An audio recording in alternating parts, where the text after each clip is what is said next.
नमस्कार विद्यार्थी मित्रांनो, मी गजानन बसके द इन्फिनिटी अकॅडमीमध्ये तुमचं स्वागत आहे. कंबाईंड प्रिलिम जे मिशन प्रिलिम आत्ता आपण सगळ्यांची सुरू झालेली आहे. त्याच्यामध्ये इकॉनॉमिक संदर्भात आपण जे काही 15 क्वेश्चन्स येतात तर ती जास्तीत जास्त कसा अटेम्प्ट करता येईल आणि ॲक्युरेसी कशी वाढवता येईल. इथून पुढे 30 दिवसामध्ये इकॉनॉमिक संदर्भात कुठले टॉपिक हे हाय वेटेज टॉपिक आहेत आणि जास्त आपल्याला आउटपुट मिळेल अशा पद्धतीने आपण कशी स्ट्रॅटेजी ठेवली पाहिजे याबाबत हा व्हिडिओ आपण बनवत आहोत. सो सुरू करूयात. फक्त प्रिलिम फोकस करणारेही बरेच विद्यार्थी आहेत जे की मागच्या 1.5 वर्षापासून त्याच परीक्षेचा अभ्यास करत आहेत. म्हणजे आपल्याला एक्झॅक्टली आत्ता या परिस्थितीत काय प्रॉब्लेम आहे हे फाइंड आउट करायचं आहे आणि त्याच्यावर सोल्युशन काढायचं आहे. मग काय प्रॉब्लेम आहे तर बघा, आता आपण जर बघितलं तर आयोगाचा पूर्ण सिलेबस, त्याच्यानंतर तुमची बुक्स रीडिंग झालेली आहेत. म्हणजे मोस्ट ऑफ दी बऱ्याच विद्यार्थ्यांचा जो काही आता आपण चर्चा करून फोन वगैरे आलेले आहेत, मेसेज आलेले आहेत, त्याच्यावरून असं लक्षात येतं की 2-2, 3-3 वेळा एका विषयाचं एका पुस्तकाचं रीडिंग झालेलं आहे. त्याच्यापुढे प्रिव्हियस इयर क्वेश्चन पेपर पण, म्हणजे विद्यार्थ्यांची लिटरली अशी स्टेज आलेली आहे की आता मागच्या वर्षीच्या जे काही आयोगाच्या प्रश्नपत्रिका आहेत त्या तोंडपाठ झालेल्या आहेत.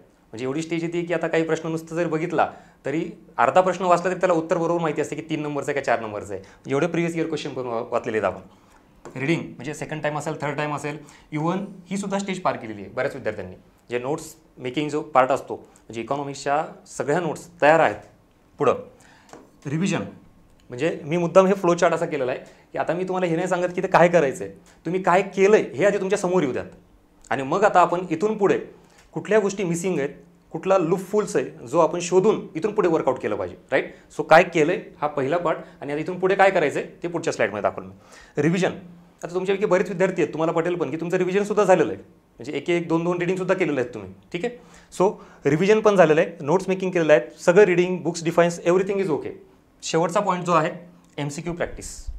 आता याच्यात काही विद्यार्थी थोडे मागे असतील ज्यांनी केलेली नाही आहे, पण याच्यात पण नवीन MCQ इकॉनॉमिक्सचे तेही सॉल्व्ह केलेले आहेत. कुठल्या तरी क्लासच्या टेस्ट सिरीज असतील काय ते लावून.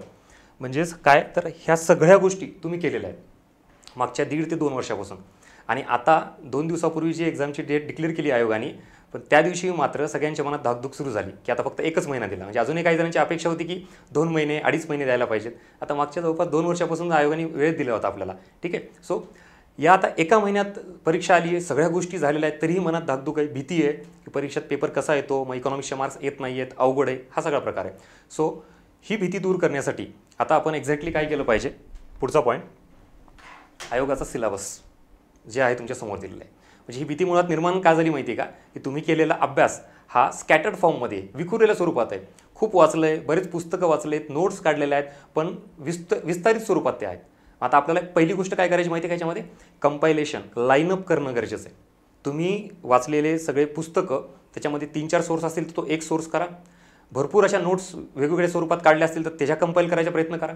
जेणेकरून काय होईल की तुम्हाला एक बंच तयार होईल छोटा आणि कॉन्फिडन्स येईल की ठीक आहे, मी केलेला अभ्यास हा आता एवढ्याच भागामध्ये. विस्तारित विखरलेल्या स्वरूपात जर असेल ना तर कॉन्फिडन्स येणार नाही आणि फक्त आपण खूप मोठं वाचलं आहे याचं समाधान मिळेल, परीक्षेत आउटपुट मिळणार नाही आणि आपल्याला ते एक्झॅक्टली नको आहे. ओके. सो पहिला पॉईंट काय करायचं, तुम्ही आता सिलेबस जो आहे तो आयोगाने दिलेला आहे त्याच्यामध्ये मेन्शन केलेले टॉपिक तुमचे झालेत का बघायचं. म्हणजे आपल्याला आता इथून पुढं जे काय जायचं आहे त्याच्यामध्ये एक गोष्ट लक्षात ठेवायची, प्रायोरिटी ही मेन्शन करायची. त्याच्यानंतर सिक्वेन्स, कशाची प्रायोरिटी आणि सिक्वेन्स, आयोगाच्या सिलेबसची, टॉपिकची. या बॉक्समध्ये जो सिलेबस दिला आहे का हा आयोगाने दिलेला सिलेबस आहे. माहिती तुम्हाला माहिती आहे आता कोणकुठले मुद्दे मेन्शन केलेले आहेत किंवा टॉपिक मेन्शन केले ते सगळे. पण याच्या व्यतिरिक्त तुम्ही जर प्रश्नपत्रिका बघितल्यात मागच्या, त्याच्यामध्ये याच्या व्यतिरिक्त असे काही टॉपिक त्याच्यावर आयोगाने प्रश्न विचारले आहेत. मग हे टॉपिक आपल्याला माहिती आहेत का. फक्त आयोगाचा एवढा सिलेबस आणि एवढाच जर आपण अभ्यास करत बसलो तर आपण चुकतोय. तुम्ही प्रश्नपत्रिका मागच्या बघा, त्याच्यामध्ये तुम्हाला महागाईवर प्रश्न पाहायला मिळतील, RBIवर प्रश्न पाहायला मिळतील, LPG पॉलिसी, उखाजा धोरण म्हणतो आपण, नवीन आर्थिक सुधारणा, त्याच्यानंतर पंचवार्षिक योजना, पैसा व चलन, नाणे बाजार, भांडवल बाजार. आता हा एक पॉईंटचा थोडा बाजूला ठेवा, पायाभूत सुविधांचा, आणि आंतरराष्ट्रीय संघटना. म्हणजे हे जे टॉपिक आहेत 1, 2, 3, 4, 5, 6 टॉपिक, ह्याला एक क्लब करू आपण. हे असे टॉपिक आहेत जे तुम्हाला आयोगाने मेन्शन केले नाहीत. बघा ना, हा आयोगाचा सिलेबस आहे, तुम्ही सुद्धा म्हणजे ओरिजिनल आयोगाचा सिलेबस डाउनलोड करून बघा. हे एवढेच टॉपिक मेन्शन केलेले आहेत तुम्हाला. मग बाकीच्याचं काय हे आपल्याला कळायला पाहिजे की आपण आयोगाच्या सिलेबसनुसार आणि प्रिव्हियस इयर क्वेश्चन पेपरनुसार टॉपिक सिलेक्ट केले पाहिजे. ओके. सो हा एक आयोगाने दिलेला सिलेबस आणि बाकीचे तुम्हाला हे टॉपिक फोकस करायचे. तुम्ही मागच्या प्रश्नपत्रिका जर बघितलं तर पंचवार्षिक योजनेवर प्रश्न आहे, LPG पॉलिसी, म्हणजे हे सगळे टॉपिक तुम्हाला इथं करायचे. ओके, सो आजच्या या व्हिडिओचा तुम्हाला दुसरा मुद्दा लक्षात आला असेल. पहिला की आपण जे बघितलं स्कॅटर फॉर्ममध्ये सिलेबस आहे तो कंपायलेशन करायचा. सेकंड थिंग इज दॅट की आयोगाने दिलेल्या सिलेबसच्या व्यतिरिक्त आयोग असे कुठले टॉपिक आहेत जे प्रश्न विचारतं ते तुम्हाला मी समोर आणून दिलेले, फाइंड आउट केलेले. आता तुम्ही याच्यावरही फोकस करायचा याच्यासोबत. हा एक महत्त्वाचा मुद्दा झाला. आणि आता प्रायोरिटी आणि सिक्वेन्स या टॉपिकचा, म्हणजे एवढे टॉपिक झालेत ना आता आयोगाने दिलेले आणि मी तुम्हाला एक्स्ट्रा तुमच्या समोर आणून दिलेले. हे कशावरून आणलेत माहिती? Previous year question paper. आता आपण सिक्वेन्स आणि प्रायोरिटी हे ठरवूयात. हे सगळे एवढे टॉपिक आहेत बघा, जवळपास नियर अबाउट 25 टॉपिक आहेत. नियर अबाउट एवढं इकॉनॉमिक्सचं डेप्थ आहे, कव्हरेज आहे. कुठल्याही पुस्तकात जर तुम्ही बघितलात तर एवढ्या टॉपिकचा तुम्हाला उल्लेख तिथं दिसून येईल. याच्यातले कुठले टॉपिक करायचे, मी असं म्हणत नाही की कुठला टॉपिक स्किप करा, तो परीक्षेला येणार नाही आहे. ती आयोगाची एक पॉलिसी असती. कधी एखाद्या वर्षी एखाद्या टॉपिकवर प्रश्न विचारला जात नाही, कधी कधी 2-2 प्रश्न विचारले जातात. त्याला आपण चॅलेंज करायचं नाही, आयोगाला प्रिडिक्ट पण करायचं नाही, आपण फक्त आपला अभ्यास करायचा आहे. सो मी हे डिवायडेशन 3 भागात केलेलं आहे. हा जो भाग आहे ना बेसिक इकॉनॉमिक्सचा भाग आहे, हा तुम्ही शक्यतो सुरुवातीला जर एकदा केला तर ऑब्व्हियसली पुन्हा पुन्हा करायची गरज नाही आहे.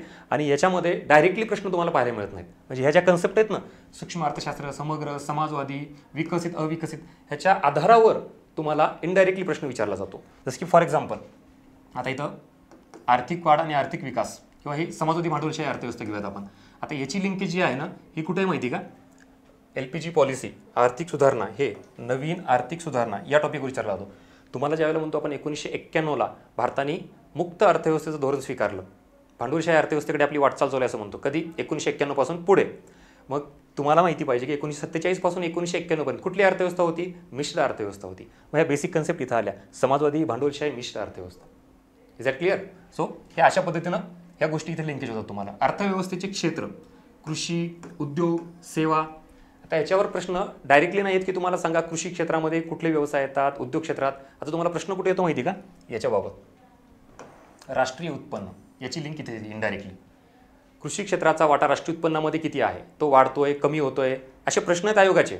उद्योग क्षेत्रातील वाटा राष्ट्रीय उत्पन्नातील किती आहे, सेवा क्षेत्राचा किती आहे, रोजगारातील वाटा यांचा किती आहे. म्हणजे हे जे टॉपिक आहेत का, हे एकदा तुम्ही केले की कन्सेप्च्युअल क्लिअरिटी एकदा आली तर त्याच्यावरचे इनडायरेक्टली प्रश्न तुम्हाला सॉल्व्ह होऊ शकतात.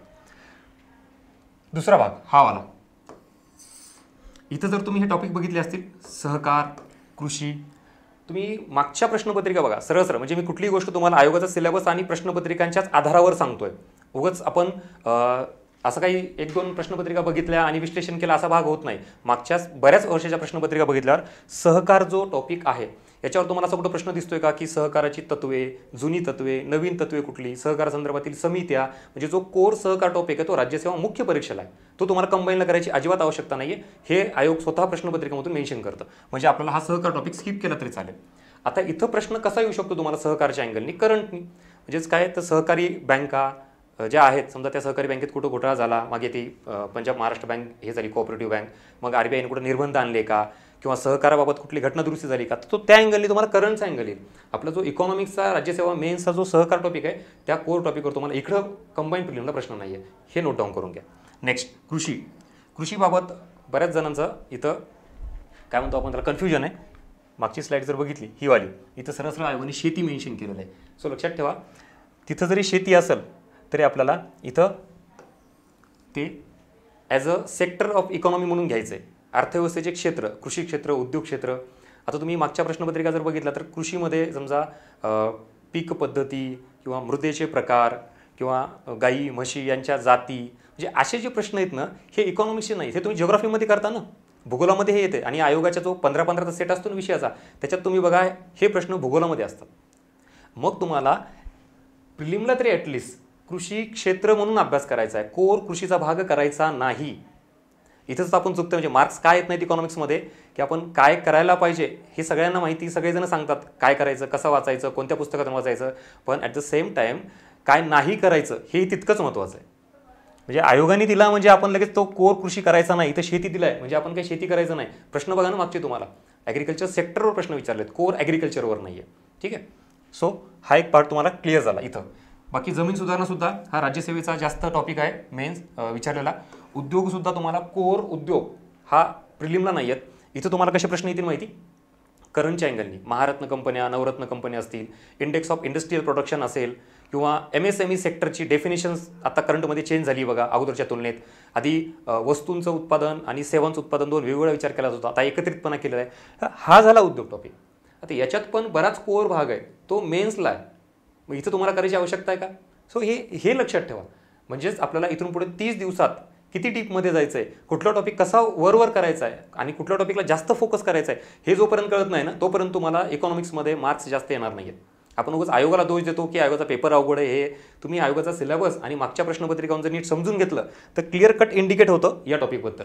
आणि तुम्ही हा व्हिडिओ बघितल्यानंतर सरळ सरळ मागची प्रश्नपत्रिका बघू शकता. पायाभूत सुविधा सेम हा सुद्धा तुम्हाला भूगोलामध्ये बऱ्यापैकी होतो, जे रस्ते असतील, रेल्वे असेल, या सगळ्या गोष्टी. इथंही आपल्याला मेन्सला आहे हा राज्यसेवेला. तुम्ही कंबाईन प्रिलिमला करंटच्याच अँगलनी करणं अपेक्षित आहे इथं सुद्धा.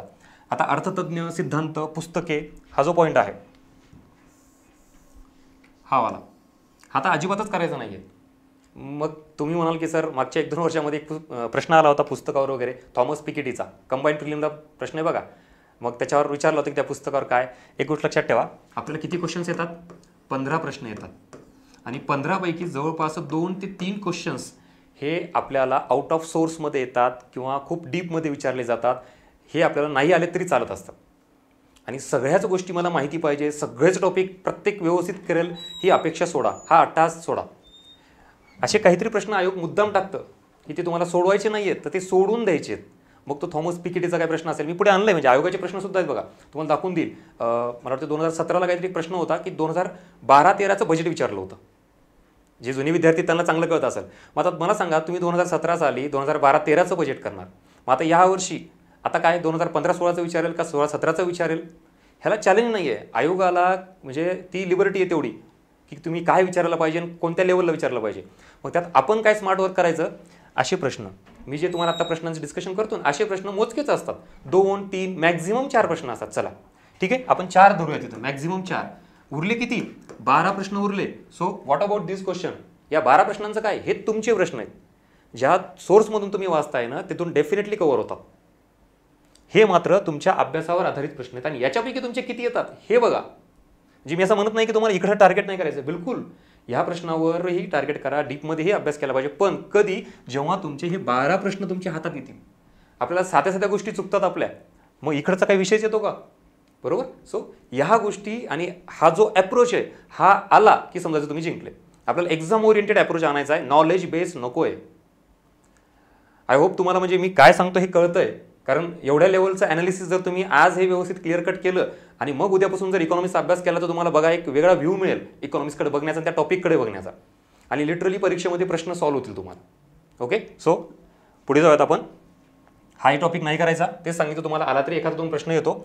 महाराष्ट्राची अर्थव्यवस्था सुद्धा सरळ सरळ मेन्सला मेन्शन केलेलं आहे.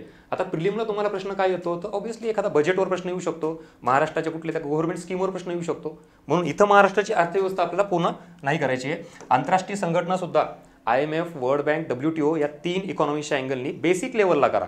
त्याची स्थापना, त्याचं काय फंक्शन आहे, काय नियुक्ती नवीन अध्यक्षाची झाली आहे का, सदस्याची झाली आहे का, भारताच्या संदर्भात कुठल्या काही गोष्टी झाल्या आहेत का, ह्या लेवलला. आणि बाकी तुम्हाला हे करंटमध्ये आहेच ना, बऱ्याच इतर संस्था आहेत त्या.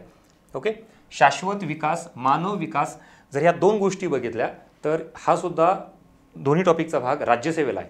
म्हणजे लिटरली शाश्वत विकास या टॉपिकवर तर एकाच वर्षी 2-2 प्रश्न विचारलेत आयोगाने राज्यसेवेला, इथं नाही.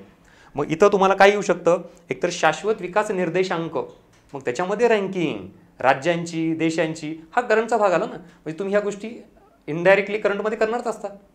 सो इथं ते सेपरेटली कोर टॉपिक करायची आवश्यकता नाही आहे. आता मानव विकास म्हणजे HDI, इथं HDR म्हणजे ह्युमन डेव्हलपमेंट रिपोर्ट आहे. रिपोर्टमध्ये 5 इंडेक्स असतात, त्याच्यामध्ये मी तुम्हाला HDI सांगतोय. सो HDI म्हणजे जर काही करंट रँकिंग आहे, यावर्षी भारताचं किती स्थान आहे, पहिले 5 देश, शेवटचे 5 देश, हा सुद्धा करंट अप्रोच आला. म्हणजे तिथं तुम्ही जे करंटला करताय ते इनडायरेक्टली इकडं होतंच तुमचं सगळं.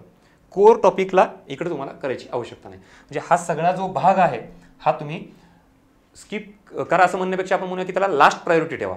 आपला विषय तो चालला की प्रायोरिटी टॉपिक कुठले कुठले अगोदर करायचे, तर हे लास्ट प्रायोरिटी. आता आपल्या मेन पॉईंटवर या. आपण ज्या परीक्षेची तयारी करतोय तिथं तुम्हाला आउटपुट देणार आहे, डायरेक्टली आउटपुट देणार. म्हणजे हे टॉपिक केले की 100% तुम्हाला याचं आउटपुट मिळेल. ते कुठले? हे इथलचे. त्याच्यामध्ये राष्ट्रीय उत्पन्न, आता कृषी क्षेत्र मी आता डिस्कस केलं, कोर कृषी नाही, कोर उद्योगसुद्धा नाही, मग त्याच्यानंतर दारिद्र्य, बेरोजगारी, सार्वजनिक वित्त, हे सगळे टॉपिक इम्पॉर्टंट आहेत. ठीक आहे.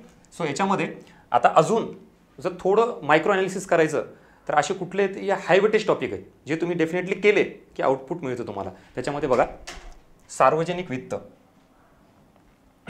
हा वाला पॉईंट इम्पॉर्टंट, हे स्टार मार्क करा, डेफिनेटली प्रश्न असतो. याच्यामध्ये कर संरचना हा इन्क्लूड केला ना मी, म्हणजे सार्वजनिक वित्तामध्ये तेही पार्ट आलाच, कर संरचना, डेफिनेटली प्रश्न असतो.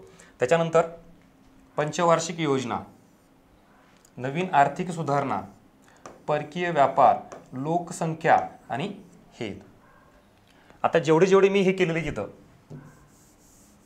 त्याला असं राऊंड केलेलं आहे, हे स्टार मार्क करून ठेवा. किती टॉपिक आहेत? 1 2 3 4 5 आणि 6, हे 6 टॉपिक. याच्यावर किमान एक तरी प्रश्न असतो, कधी कधी 2 2 3 3 प्रश्न आहेत या एकाच टॉपिकवर, ह्याला प्रायोरिटी द्या. त्याच्यानंतर पंचवार्षिक योजनेवरही प्रश्न आहेत, नवीन आर्थिक सुधारणावर आहे, परकीय व्यापार, परकीय व्यापारावर इथं जरा थोडा नीट विचार लक्ष घ्या काय आयोगाचा. परकीय व्यापारामध्ये जो कोर टॉपिक आहे ना, आपण ज्याला म्हणतो की व्यवहार तोल, व्यापार तोल, त्याच्यानंतर दृश्य खातं, अदृश्य खातं वगैरे सगळं, तर त्याच्यावर शक्यतो जास्त फोकस केला. तर परकीय व्यापारामध्ये तुम्हाला करंट अँगल दिलेला आहे आयोगाने. ही FDI, परकीय गुंतवणूक सर्वाधिक कुठल्या क्षेत्रात येते, सर्वाधिक कोणत्या देशाकडून येते, हा असा प्रकार आहे. त्याच्यानंतर आयात, सर्वाधिक आयात कुठल्या देशाकडून आपण करतो, असे पहिले 5 देश, सर्वाधिक आयात कोणत्या वस्तू करतोय. इन द सेम वे तसंच निर्यातीबाबत करायचं, म्हणजे आपण आहे तोच सिलेबस, तीच पुस्तके, फक्त ॲप्रोच बदलतोय आपण. म्हणजे पास होण्याचं प्रमाण एवढं कमी का आहे माहिती का? तर ज्या व्यक्तीनं अशा पद्धतीने ॲनालिसिस केलं आहे सिलेबसचं आणि एकंदरीत आपल्या प्रिव्हियस इयर क्वेश्चन पेपरचं, तर त्याला जो ॲप्रोच मिळाला आहे का, तो पोस्ट होऊन पुढे निघून जातो. मग आपण बाकीचं काय करतो, सगळंच करत बसतो आणि म्हणून मग एवढं मोठं ओझं घेऊन जातो. प्रिलिमला भरपूर वाचन झालेलं असतं, आपलं स्वतःला वाटतं, पण परीक्षेमध्ये काय होतं माहिती का, एवढं सगळं वाचन तर केलेलं आहे, प्रश्न सगळे ओळखीचे वाटतात, पण मात्र ॲक्युरसी येत नाही, अटेम्प्ट होत नाही. नुसतं ओळखीचं वाटून काय फायदा, आपल्याला ते प्रश्न बरोबर पण आला पाहिजे. मग तो बरोबर कधी येईल, जेव्हा तुम्ही ह्या सगळ्या गोष्टी अशा बाजूला करून फक्त फोकस मेन टॉपिकवर ठेवाल, तेव्हा तुम्ही कमी टॉपिकवर जास्तीत जास्त रिव्हिजन करून ॲक्युरेसी मेंटेन करून स्कोअर मिळवू शकता. राईट. सो हे प्रायोरिटीवर एवढे टॉपिक नक्की करा. लोकसंख्यावर 100% प्रश्न असतो. आता भूगोलच्या अँगलनी पण हा प्रश्न जातो, लोकसंख्येचा विचार केला आपण तर, काही भूगोलमध्ये पार्ट आहे आणि काही इकॉनॉमिक्समध्ये. सरळ सरळ फॅक्च्युअल डाटा आहे तुम्हाला इथं की पहिले 5 देश, लोकसंख्येचे, घनतेचे वगैरे असा सगळा प्रकार, किंवा लोकसंख्या अवस्था. त्याच्यामुळं इथं ह्याला स्किप करू नका. आता सरकारी योजना, गव्हर्नमेंट स्कीम, याच्यामध्ये केंद्राच्या आल्या, राज्याच्या आल्या, अर्थशास्त्रासंदर्भातील काही असतील, आर्थिक समावेशनाचं, दारिद्र्याबाबत, बेरोजगारी कमी करण्याबाबतच्या योजना, याच्या व्यतिरिक्त शिक्षण, आरोग्य, म्हणजे कुठलीही योजना तुम्हाला त्या करंटमध्ये मिळतील बघा जास्त. सो या स्किप नका करू, कारण आपल्याला इथं खूप डिटेलमध्ये करायची गरज नाही. बघा जास्त योजनानं, परत सांगतो तुम्हाला की राज्यसेवा मेन्सचा पेपर 3 HR आणि HRD याच्यामध्ये करायच्यात. इथं आपण कंबाईन प्रिलिम देतोय. सो याच्यामध्ये एकतर ती योजना कधी सुरू झाली, ती कशासाठी आहे, टार्गेट ग्रुप काय आहे तिचा, आणि अजून काही तिच्या 1 2 3 बेसिक गोष्टी जरी केल्या का मोर दॅन सफिशियंट. परत सांगतोय, आयोगाचे प्रश्न बघा, तुम्हाला एकतर ती कधी सुरू झाली आणि ती कशा संदर्भात असे प्रश्न विचारलेत. उज्ज्वला योजना किंवा अजून कुठली योजना असेल तर ती पुढे दिलेली त्याला जोड्या लावामध्ये. एवढ्या बेसिक लेवलला प्रश्न करा. हे एवढे 5 टॉपिक जर केले तर तुम्हाला त्याच्यावर कव्हर होतील. आता याचा अर्थ असा नाही की बाकीचे टॉपिक करायचे नाही आहेत. मी आपला मेन मुद्दाच काय होता की प्रायोरिटाईज युअर टॉपिक, प्रायोरिटी ठरवा, सिक्वेन्स ठरवा टॉपिकचा. आता तुम्ही इथून पुढं जे 30 दिवसाची स्ट्रॅटेजी मी तुम्हाला सांगतोय, तर इकॉनॉमिक्सचा अभ्यास करताना पहिलं पानापासून शेवटच्या पानापर्यंत वाचत सुटायचं नाही. कुठलंही जर पुस्तक घेतलं तर त्याच्यामध्ये हे मी आत्ता इथं स्टार मार्क केलेले आहेत का, तर याच्यावर आधी लक्ष द्या. म्हणजे वाचन करतानाच हे टॉपिक व्यवस्थित करा, मग दुसरा घ्या, तिसरा घ्या, आणि हे संपल्यानंतर मग याच्याकडे जा. हा सिक्वेन्स आहे. आणि इकडं तर जायची गरज नाही. कधी जाईल, जेव्हा तुम्हाला असं वाटलं की माझे हे सगळे टॉपिक एकदम व्यवस्थित झालेले आहेत, आता माझ्याकडे अजून वेळ आहे, असं जर वाटलं तर ऑब्व्हियसली हे पण टॉपिक करा व्हॅल्यू ॲडिशनसाठी. म्हणजे आपण म्हणतो ना की 2 2 3 3 प्रश्न जे एक्स्ट्राचे येतात, तर तेही तुम्हाला मिळवायचे असेल तर इकडं, पण कधी आधी हे हातात घ्या. लिटरली असे प्रश्न आहेत, सांगतो तुम्हाला सरळ सरळ, या LPG पॉलिसीवर की पंतप्रधान किंवा त्यावेळेला वित्तमंत्री कोण, म्हणजे LPGचं लॉंग फॉर्म काय, लिबरलायझेशन, प्रायव्हेटायझेशन, ग्लोबलायझेशन, म्हणजे असे बरेच आहेत. किंवा पंचवार्षिक योजनेचा कालावधी काय आहे, असं म्हणजे बराच प्रकार आहे की एवढे साधे साधे प्रश्न. मग हे आपल्याला येत आहेत का? आपण फक्त अवघड गोष्टीकडे लक्ष देतो आणि इकॉनॉमिक्सला अवघड समजतो. पण त्या 2-3 प्रश्नांचा भाग सोडला तर बाकीच्या प्रश्नांचा आवाका पूर्ण आपल्याकडे. जे अवघडाकडून सोप्याकडे जाऊ नका, सोप्याकडून अवघडाकडे जा. मग बघा तुम्हालाही कॉन्फिडन्स येईल आणि मिनिमम लेवलला प्रश्न आणायचा प्रयत्न करा ॲटलिस्ट सुरुवातीला तरी. म्हणजे किमान 10-12 प्रश्न, आणि ते शक्य आहे, तुम्हाला आत्ताच सांगितलं मी. जे अवघड प्रश्न आहेत ते आपण स्किपच करतोय. Okay, so this is all about the micro analysis, म्हणजे एक्झॅक्टली नेमके टॉपिक कुठले आहेत आणि ते कशा पद्धतीने करायचे, प्रत्येक गोष्ट आपण इथं क्लिअर केलेली आहे. ठीक आहे, आता पुढचा भाग. एवढं सगळं करूनही अजूनही कन्फ्युजन आहेच की सर मग प्रश्न येत नाहीत बरोबर, कन्सेप्ट क्लिअर झालेत असं वाटतंय पण येत नाहीत, आकडेवारी पण बऱ्याच वेळा रिवाईज केलेली आहे तरीही उत्तरं चुकत आहेत. आता पुढचा फॉर्म्युला की ज्या बेसिक कन्सेप्ट आहेत ना, याचा अभ्यास कसा करायचा. म्हणजे तुम्हाला म्हटलं ना मी की आतापर्यंत तुम्ही सगळं वाचलंय, सगळं माहिती आहे, पण आता एक नवीन ॲप्रोच तुम्हाला कसा घ्यायचा की या कन्सेप्टबाबतचा 3 गोष्टी बघा. 1 नंबर अंडरस्टँडिंग, दुसरी ॲप्लिकेशन, आणि या अंडरस्टँड झालेल्या गोष्टीचं कोरिलेशन. ह्या गोष्टी म्हणजे एखादी कन्सेप्ट आहे ती मला समजली आहे तेवढ्यापुरतं थांबायचं नाही. आयोग आता फार ॲडव्हान्स लेवलला प्रश्न विचारायला लागले. नुसती कन्सेप्ट कळून चालणार नाही, त्याचं ॲप्लिकेशनही माहिती पाहिजे तुम्हाला. फॉर एक्झाम्पल इथं उदाहरण आहे बघा, CRR कॅश रिझर्व्ह रेशो. काय डेफिनेशन याची, म्हणजेच काय तर व्यापारी बँकांनी स्वतःकडे असलेल्या एकूण ठेवीपैकी काही रक्कम ही RBIकडे ठेवायची. त्याला काय म्हणायचं, CRR कॅश रिझर्व्ह रेशो. म्हणजे काही प्रमाणात कॅश ही रिझर्व्ह ठेवायची कुठं, RBIकडे. मग ती किती प्रमाणात ठेवायची ते RBI ठरवेल. ह्याची डेफिनेशन झाली CRRची. विचारलं तुम्हाला. आता परत तुम्हाला मी विचारलं SLR काय, तुम्ही तेही सेपरेट सांगाल की व्यापारी बँकांनी काही रक्कम ही बाजूला काढून ठेवायची कुठं, स्वतःकडे. त्याला आपण SLR म्हणतो. पण आता जर पुढे जाऊन तुम्हाला असं झालं की काही प्रश्न असं विचारला की कन्फ्यूज सांगा CRRची डेफिनेशन, की रोख स्वरूपात ठेवावी लागणारी जी ठेवी असते RBIकडे त्याला काय म्हणायचं. मग खाली पर्याय असतात CRR, SLR, repo rate, bank rate. तिथं एकत्रितकरण आयोगाने केलं ना, आपण कन्फ्यूज होतो.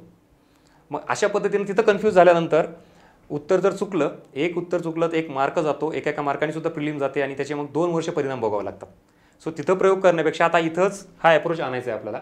म्हणजे एखादी कन्सेप्ट नुसती समजून घ्यायची नाही, तर तिचं काय करायचं आहे, ॲप्लिकेशन पण करायचं आहे आणि कोरिलेट पण करायचं दुसऱ्या कन्सेप्टसोबत. म्हणजे CRR आणि SLR मध्ये काय फरक आहे, इथं ही RBIकडे ठेवावी लागते ठेवी आणि इथं काय करावं लागतं, बँक स्वतःकडेच ठेवते. दुसरा पॉईंट काय अजून याच्याकडे, CRR रोख स्वरूपात ठेवावं लागतो RBIकडे व्यापारी बँकांना. इथं मात्र रोख स्वरूपात पण आहे आणि दुसरे पण ऑप्शन आहेत, गव्हर्नमेंट सिक्युरिटीमध्ये, गोल्डमध्ये. मग आता तुम्हाला लक्षात राहील का, CRR आणि SLR सेपरेटली कन्सेप्ट आपण शिकतो, मग त्यासोबत जर आता कम्पॅरिझन जर केलं तर जास्त इफेक्टिव्ह राहतं.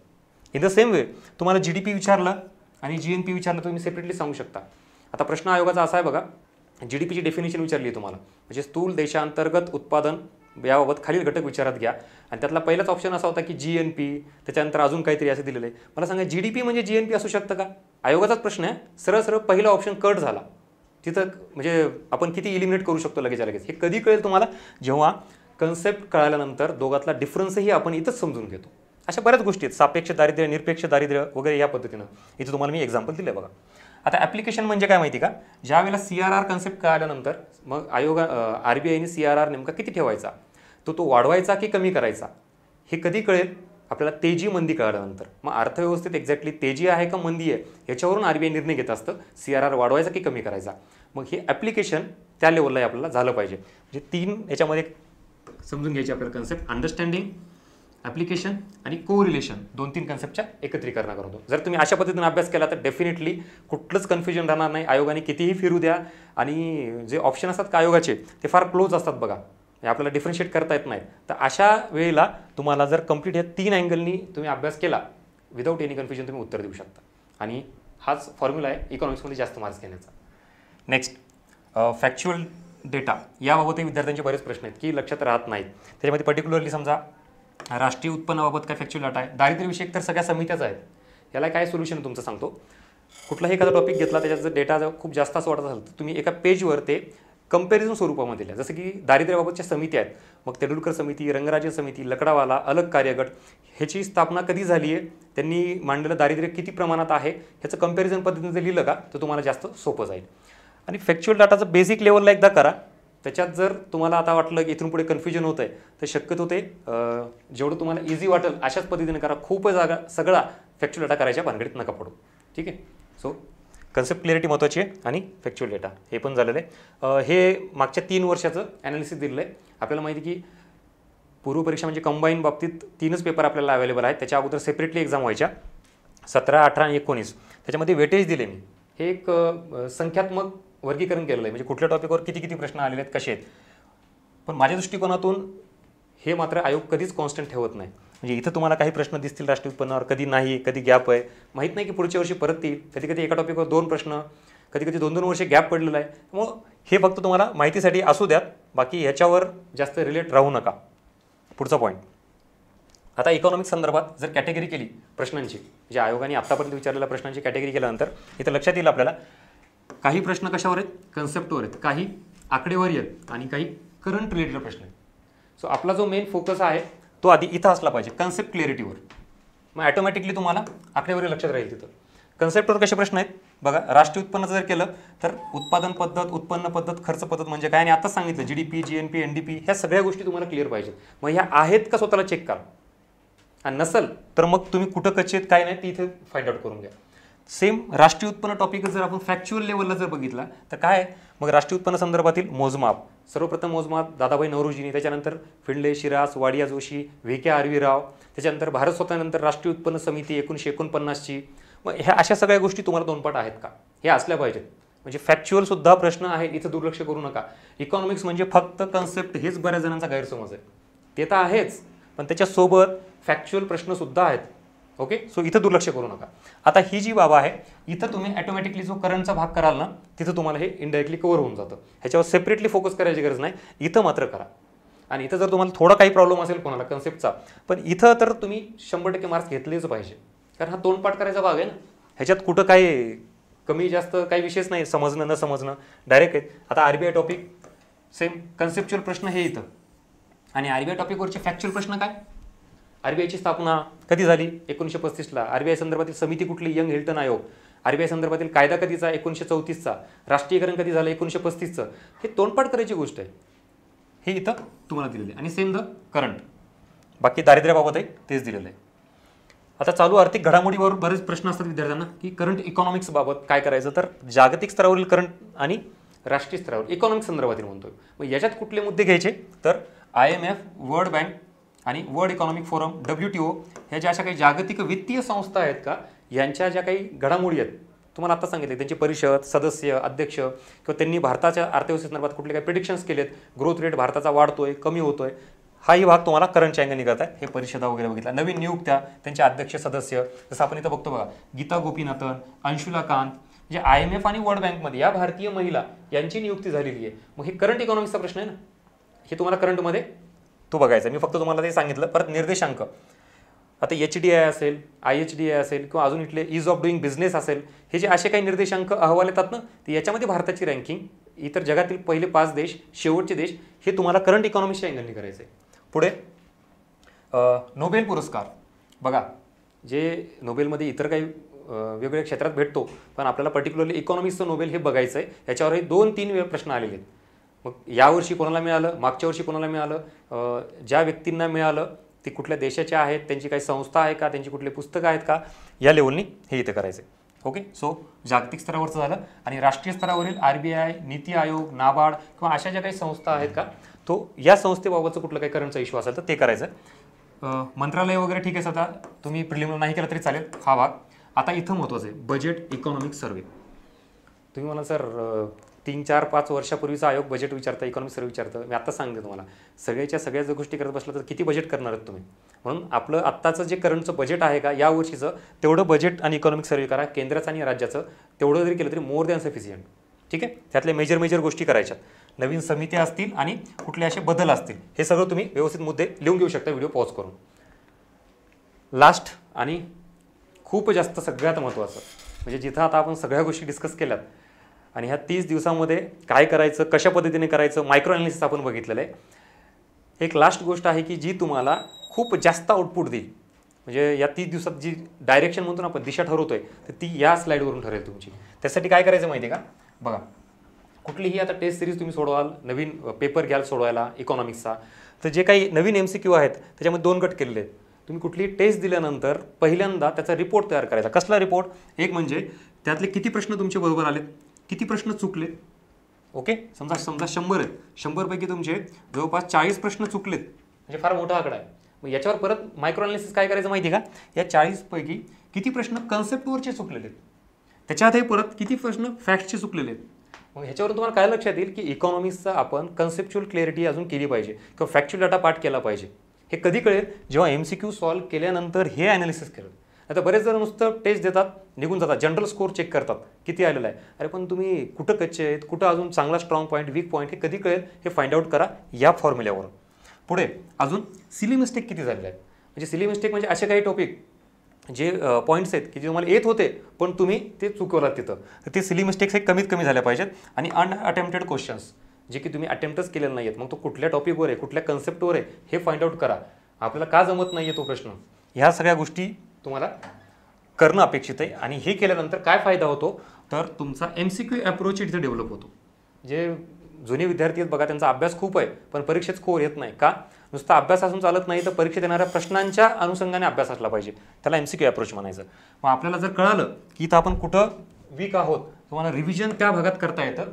कधी कळेल हे इकडं फाइंड आउट केल्यानंतर. स्वतःचं इव्हॅल्युएशन, ह्याला आपण म्हणतो सेल्फ इव्हॅल्युएशन, हे मोस्ट इम्पॉर्टंट आहे. आणि याच्यापासून बरेच विद्यार्थी लांब पळतात, तर पळू नका, या गोष्टी इथं करा. ठीक आहे. सो आय होप की एक वेगळा नवीन अप्रोच तुम्हाला मिळाला, इकॉनॉमिक्सची डेप्थ कळाली आणि येणाऱ्या पिरियडमध्ये नक्की फायदा होईल. All the best. आणि हा व्हिडिओ तुमच्या मित्रांपर्यंत नक्की शेअर करा मित्रांनो, कारण काय वाचायचं आहे, काय केलं आहे, खूप चर्चा झाली, पण एक असा जो अँगल आहे का हा तुम्हाला असणं जास्त गरजेचं आहे. ओके. सो आय होप की या सगळ्या गोष्टीचा तुम्हाला फायदा झाला आहे. नक्कीच इथून पुढे तुमची एक डायरेक्शन चेंज होईल. All the best. परीक्षेत चांगले मार्क्स घ्या. आणि इथून पुढे आपल्या या अकॅडमीमार्फत बऱ्याच अशा विषयांची स्ट्रॅटेजी येणार आहे, ती पण नक्की बघा. आपलं चॅनल फॉलो करा. Thank you so much.